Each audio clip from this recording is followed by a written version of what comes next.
So far, you have learned some of the main data types available in Python. There are no hidden truths about integers and floats, but there may be a few things you need to know about sequences, such as lists and tuples, and strings as well. So that's what I'll explain in this lecture. First, let's talk about indexing. Strings support indexing just like lists and tuples do. So let me generate a quick list using the list function and the range function as well. So I'll store my list in my file list variable, and I write the list function. So the list function generates a list object.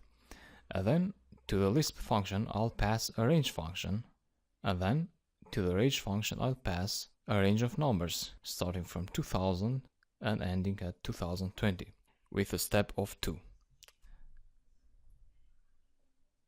And here is our list. Now I'll quickly teach you how to access certain parts of the list. So first we're gonna access a single item of the list, then we're going to access a certain slice of the list, then only the first 3 items, then all the items after the second item, and then only the last 2 items of the list. To understand and perform those actions, you should already know how the items of the list are indexed. So each item of the list is hiding a certain index underneath. Indexes start from 0 and increment by 1. So the first item has an index of 0, the second item has an index of 1, and so on. Now let's start by accessing an item of the list. Let's say I want the third item. Because the counting starts from 0, the index of the third item is 2. And the syntax is this. We write the variable name that contains our list, and then we write the index inside square brackets. And that's it. Python returns the third item of the list. The fourth element would need an index of 3, and so on. Now, sometimes you might need to access more than one element of the list. Let's say you want only that part of the list that starts at 2002 and ends at 2010, including 2010. To extract such a slice from a list, you need to know the index of the lower and the upper bound numbers of the slice that we want. In this case, they are index 1 and 5. The syntax is this. So the name of the list, the square brackets, the index of the first number, a colon, and the index of the number after the upper bound number of the slice. So why the number after the upper bound number, you'd ask? Well, the answer is that slices and ranges are upper bound exclusive, meaning that the number identified by the last index is not included in the slice. So if you write 5 here, the slice will not include the item with index 5. Therefore, we write 6 to include the number with index 5. And we have our slice.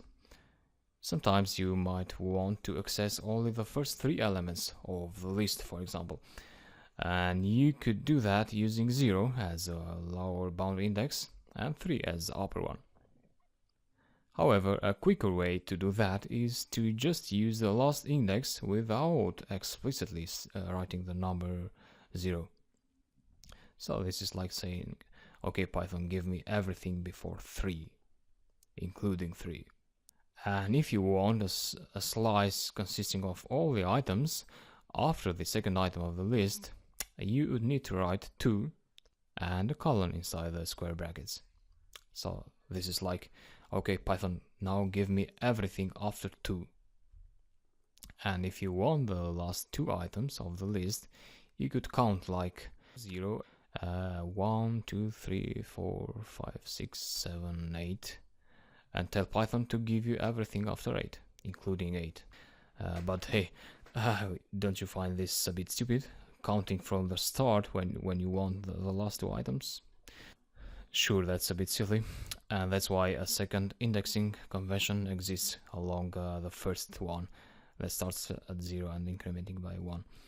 So this second indexing I'm talking about starts at -1 at the upper bound of the list and decreases by 1.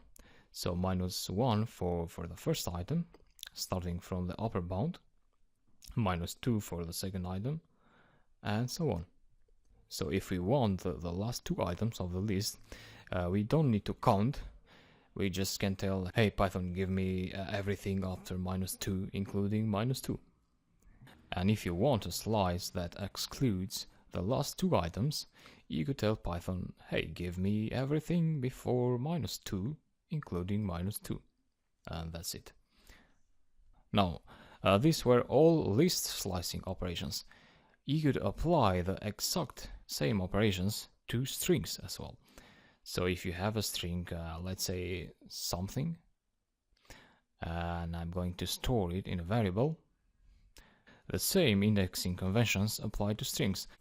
So if you want the fourth character, you'd write the variable and then the index inside the square brackets, which is 3. I'll let you practice the rest of the slicing operations with strings on your own pace. Now tuples do not escape from these rules either. So we have this tuple, and I'm going to extract the last item only. And Python gives you everything after -1, including -1. I hope that was clear, and that's what I wanted to teach you about slicing lists, strings, and tuples.